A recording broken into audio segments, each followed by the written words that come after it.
Uyu ni umwe mu mishinga mito ushobora kuguhindurira ubuzima, ubworozi bw'inkwavu. Ariko ikibazo abantu benshi bagira si ukutamenya akamaro k'uyu mushinga, ni ukutamenya aho bahera. Usanga bibaza ati ese nahera kuki, ese nahera hehe, icyororo cyiza nagikura he, ibiraro byujuje ubuziranenge bisabwa ni ibiki, ese cyangwa se ubumenyi bwo korora neza ndabufite. Ugasanga bari kwibaza ibibazo byinshi. Dore igisubizo rero nakuzanira. Igisubizo ni muri Iwacu Connect. Ku bibazo byose waba wibaza, urukwavu rwokeje se ruboneka gute, hari benshi bajya bibaza ngo urukwavu ngo inyama yarwo iraryoha, ngo se ngo inyama zarwo zitegurwa gute, ndetse isoko ry'inyama se riraboneka, zaba zibaze cyangwa zokeje. Ibyo byose ni ibibazo abantu bakunda kugenda bibaza. Rero aha niho Iwacu Connect ihera, igira ngo ikorane namwe, ifatanye namwe mu bibazo bigiye bitandukanye mugenda mwibaza. Ikintu cya mbere ahangaha nk'uko mubibona, tuguha icyororo cyiza kiguha umusaruro mu gihe gitoya, kandi kiguha umusaruro ufatika wakugeza ku nyungu wifuza kugeraho, nk'uko namwe muri kubibona muri iyi video. Ibyo rero ni Iwacu Connect, turahari kugira ngo tubigufashemo. Nk'uko waba ubyibaza, igisubizo kirahari. Ikindi cya kabiri ushobora kwibaza ngo twahera hehe, ngo se ngo nakora gute, ese ko nshaka kuba najya mu mushinga, ese nakora iki nyuma yo kuba nabona icyororo aho nagikura, ese icyakurikiraho ni iki? Icyakurikiraho nakubwira ni iki ngiki cy'igisubizo cya Iwacu Connect, nuko tukubakira ibiraro byiza byujuje ubuziranenge kandi bigezweho ku giciro gitoya, bishobora kuba byagufasha mu gukomeza kwagura ubworozi bwawe.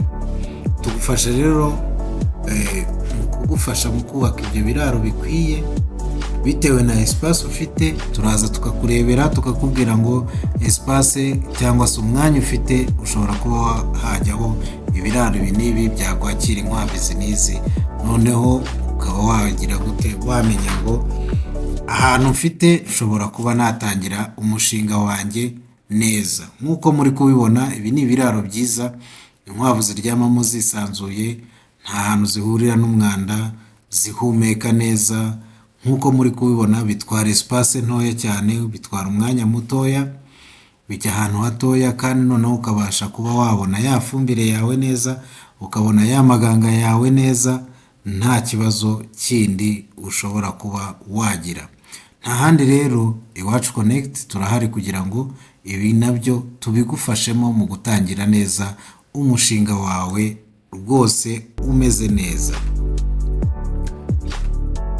Hari abandi rero bibaza ngo urukwavu se ruraribwa, ese ngo urukwavu biba bimeze bite, batarabasha kurya ku nyama y'urukwavu, cyangwa se wenda akavuga hari abaziriye bakavuga ngo numvise ngo zinukamo ibyatsi, ngo numvise ngo sinzi ibintu byinshi abantu bagenda bibaza cyangwa se bagiye bumva by'ibihuha nyine biri aho ngaho. Ariko icyo twakubwira cy'igisubizo ni kimwe: urukwavu turarugutegurira neza. Iyo utazi kurutegura, twakwigisha uko barutegura neza mu buryo bukwiye kugira ngo ururye ruryoshye, cyangwa se tukaba twarugutegurira tukarukugezaho, waba urukeneye rwokeje mu ifuru, waba urukeneye rutetse, cyangwa se wenda runabaze ari inyama, dushobora kuzikugezaho rwose. Inshuti zacu, ntukagire ikibazo, Iwacu Connect turahari kugira ngo ibi ngibi nabyo tubigufashemo.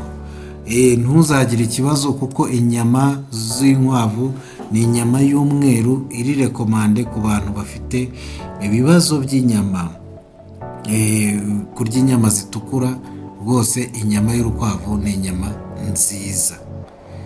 Ni ukuvuga rero inyama turazigutegurira kandi tukagufasha no kugera aho waba uri hose, yaba ari inyama zibaze cyangwa se zokeje mu buryo bugezweho kandi zifite isuku ku giciro gitoya nk'uko namwe murimo murazibona. Nta handi rero ni Iwacu Connect.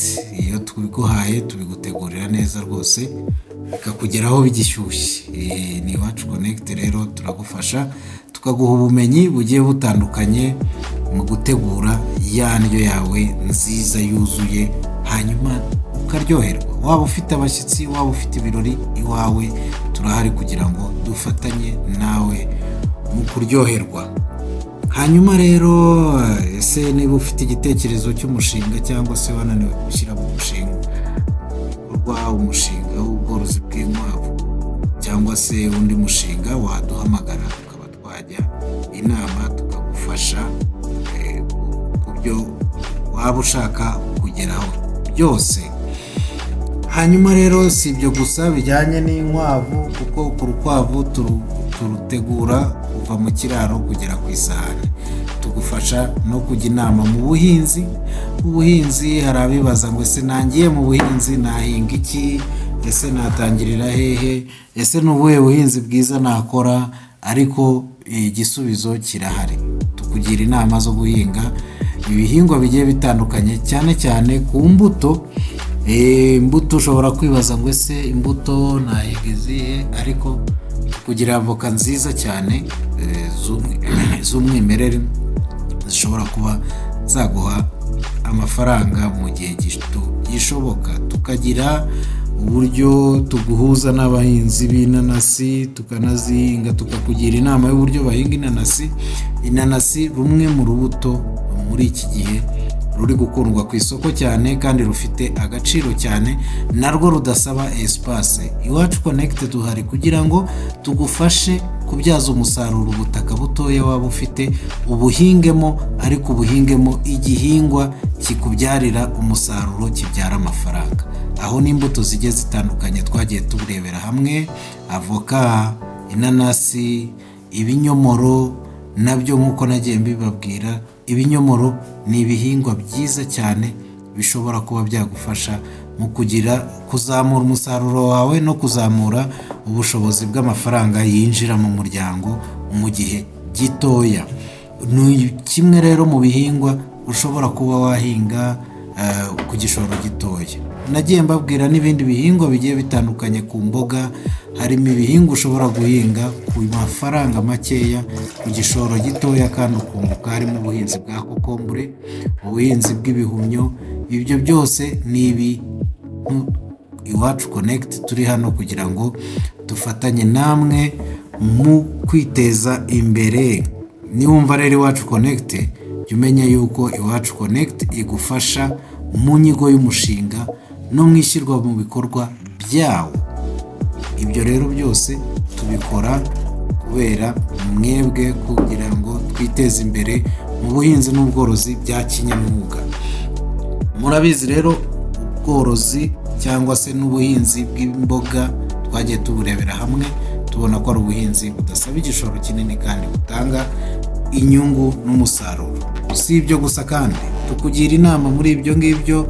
Hari abibaza ngo ese ubumenyi nabukura hehe, ngo ese ngo ibyo bintu muba mudukangurira tudafiteho ubumenyi, ibyo twabikora gute, ese bikorwa gute, ese koko birunguka? Tukaganira n'abantu bagiye batandukanye, tukungurana inama, haba ari mu bworozi, haba ari mu buhinzi, haba ari mu mishinga yindi yose yagutse.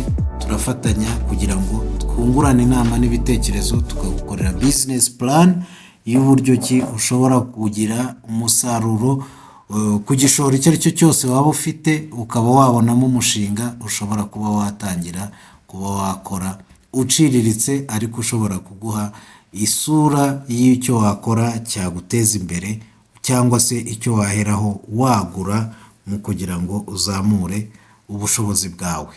Hari byinshi rero twigana tukigira hamwe, haba ari mu bworozi, haba ari mu buhinzi, tukiga ikintu icyo ari cyo cyose cyaduteza imbere. Ubwo ni ukuvuga ngo icyo mbabwira ni kimwe: duhera ku muzi, duhera nimba ari ubuhinzi, duhera ku gihingwa. Iki gihingwa ni bwoko ki? Kuko narabibabwiye, buriya teori cyangwa se wenda kumenya amakuru no kugira ubumenyi niyo ntwaro ya mbere mu kugira ngo umushinga wawe uzagere ku ntego kandi uzabe sustainable, ube uw'igihe kirekire. Ni uko uba ufite ubumenyi bw'uburyo ki ugomba gukurikirana umushinga wawe n'uburyo ki ugomba kuwukora. Njya nkunda kubwira abantu benshi cyane, nkabagira inama y'uko umushinga iyo ugiye kuwukora uteganya ko ari umushinga uzamara igihe kirekire, utangira gake gakeya, ukabanza ukareba icyerekezo, hanyuma ukigira mu makosa ushobora kuwukoreramo, hanyuma ayo makosa akaguha isura nziza y'uko wazakosora ibindi bizakurikiraho mu mushinga uzaba wagutse. Ubwo rero tujya inama n'abantu bigiye batandukanye, tukaguhuza n'ibigo bigiye bitandukanye, amasoko n'iki, tukajya inama y'ikintu ushobora kuba wakora kitakugira ko ingaruka mbi z'igihombo. Ni muri urwo rwego rero Iwacu Connect tuhari kugira ngo dufatanye, haba ari mu mahugurwa ajyanye no ku bworozi turayakoresha, haba ari imfashanyigisho tukaba twazikubonera, tukagufasha no gutangira neza umushinga wawe waba wifuza kugeraho. Izi rero ntabwo ari serivisi gusa, Iwacu Connect si serivisi gusa itanga, ahubwo ni umufatanyabikorwa mu rugendo rwawe rwo gutangira no gukura muri bizinesi wagiyemo.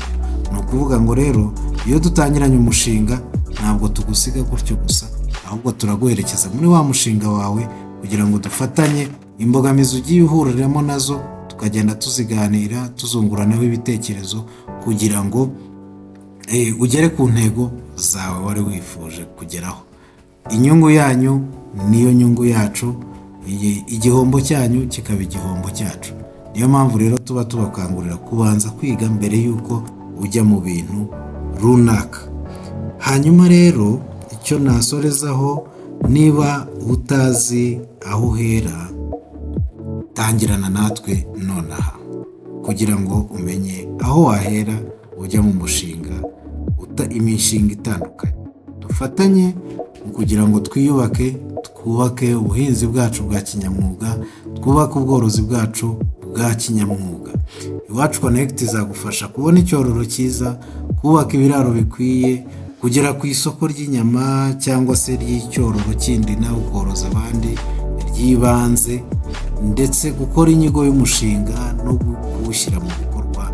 Ibyo nabyo ni inshingano zacu, ndetse turatanga ubumenyi rero bw'umwihariko cyangwa se amahugurwa by'umwihariko ku buhinzi ndetse n'ubworozi bugiye butandukanye. Niba utazi aho wahera rero, tangirana natwe uyu munsi, turahari kugira ngo dufatanye na Iwacu Connect. Hanyuma rero icyo nasorezaho, niba utarakora subscribe, kora subscribe, hanyuma unasharinge kugira ngo aya makuru ajye agera ku bandi nabo babashe kubona ubumenyi. Duhinge kinyamwuga, tworore kinyamwuga, twiteze imbere.